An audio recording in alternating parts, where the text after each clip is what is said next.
ನಮಸ್ತೆ. ನವರಾತ್ರಿಯ 7ನೇ ದಿನದ ಶುಭಾಶಯಗಳು. ನವರಾತ್ರಿಯ 7ನೇ ದಿನದಲ್ಲಿ ಕಾಳರಾತ್ರಿ ದೇವಿಯು ಬರುತ್ತಾಳೆ. ರಕ್ತ ಬೀಜಾಸುರನೆಂಬ ರಾಕ್ಷಸನು ಬ್ರಹ್ಮದೇವನಲ್ಲಿ ಘೋರ ತಪಸ್ಸನ್ನು ಮಾಡಿ ವರ ಪಡೆಯುತ್ತಾನೆ. ಏನೆಂದರೆ, ನನ್ನ ರಕ್ತ ಒಂದು ತೊಟ್ಟು ಭೂಮಿಗೆ ಬಿದ್ದಲ್ಲಿ ರಾಕ್ಷಸರು ಅಂದರೆ ಅವನಂತೆಯೇ ಇನ್ನೊಬ್ಬ ರಾಕ್ಷಸರು ಉಡಬೇಕೆಂದು, ಹಾಗೇ ಆಗಲಿ ಎಂದು ಬ್ರಹ್ಮನು ತತಸ್ತು ಎಂದು ಹೇಳುತ್ತಾನೆ. ಇದರಿಂದ ಎದರಿದ ದೇವತೆಗಳು ಪಾರ್ವತಿಯ ಬಳಿ ಹೋಗುತ್ತಾರೆ. ಪಾರ್ವತಿ ರಕ್ತ ಬೀಜಾಸುರನಿಗೆ ಹೇಳುತ್ತಾಳೆ, ಇಲ್ಲಿಂದ ಹೋಗು, ದೇವಲೋಕದಿಂದ ಹೋಗು ಅಂತ ಹೇಳುತ್ತಾಳೆ. ಆದರೆ ರಕ್ತ ಬೀಜಾಸುರ ಯಾರಿಂದಲೂ ಏನನ್ನು ಮಾಡಲಿಕ್ಕೆ ಆಗುವುದಿಲ್ಲ, ಇನ್ನು ನೀನು ಸಾಮಾನ್ಯವಾದ ಹೆಣ್ಣು, ನೀನು ಏನು ಮಾಡಬಲ್ಲೆ ನನ್ನನ್ನು ಎಂದು ಕೇಳುತ್ತಾನೆ. ಆಗ ಪಾರ್ವತಿ ದೇವಿಗೆ ಕೋಪ ಬಂದು ತನ್ನ ತ್ರಿಶೂಲದಿಂದ ಅವನನ್ನು ಚುಚ್ಚುತ್ತಾಳೆ. ಆದರೆ ಅವನ ರಕ್ತ ಭೂಮಿಯ ಮೇಲೆ ಬಿದ್ದು ತುಂಬಾ ಜನ ರಾಕ್ಷಸರು ಹುಟ್ಟಿಕೊಳ್ಳುತ್ತಾರೆ. ಇದರಿಂದ ಇನ್ನೂ ಕೋಪಗೊಂಡ ಪಾರ್ವತಿ ಯುದ್ಧಕ್ಕೆ ನಿಲ್ಲುತ್ತಾಳೆ.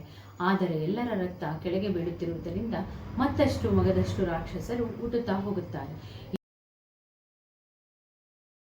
ಇದರಿಂದ ತುಂಬಾ ಕೋಪಗೊಂಡ ಪಾರ್ವತಿಯ ದೇಹ ಕಪ್ಪಾಗುತ್ತದೆ, ಕಣ್ಣು ಕೆಂಪಾಗುತ್ತದೆ.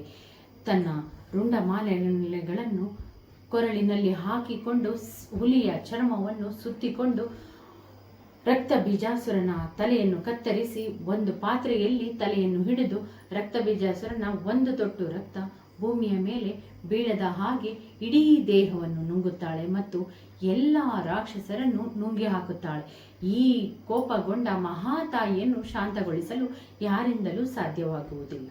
ಆಗ ದೇವತೆಗಳು ಈ ಕೋಪಗೊಂಡ ತಾಯಿಯನ್ನು ಶಾಂತಗೊಳಿಸಲೇಬೇಕೆಂದು, ಇಲ್ಲವಾದರೆ ಭೂಮಂಡಲವು ಇಡೀ ವಿಶ್ವವು ನಾಶವಾಗುತ್ತದೆ ಎಂದು ಶಿವನಲ್ಲಿ ಮೊರೆ ಹೋಗುತ್ತಾರೆ. ಶಿವನು ಆಯ್ತೆಂದು ಪಾರ್ವತೀ ದೇವಿಗೆ ಅಡ್ಡಲಾಗಿ ಬಂದು ಮಲಗುತ್ತಾನೆ. ಪಾರ್ವತೀ ದೇವಿ ನಡೆಯುತ್ತಿದ್ದರೆ ಇಡೀ ಭೂಮಿಯೇ ಕಂಪನವಾಗುತ್ತದೆ.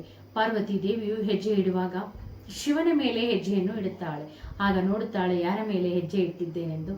ತನ್ನ ಪತಿ ದೇವರಾದ ಶಿವನ ಮೇಲೆ ಹೆಜ್ಜೆಯನ್ನು ಇಟ್ಟಿರುತ್ತಾಳೆ. ಆಗ ಪಾರ್ವತೀ ದೇವಿಯು ಶಾಂತಲಾಗುತ್ತಾಳೆ. ಇದು ತಾಯಿ ಕಾಳರಾತ್ರಿ ದೇವಿಯ ಕಥೆಯಾಗಿದೆ. ವಂದನೆಗಳು.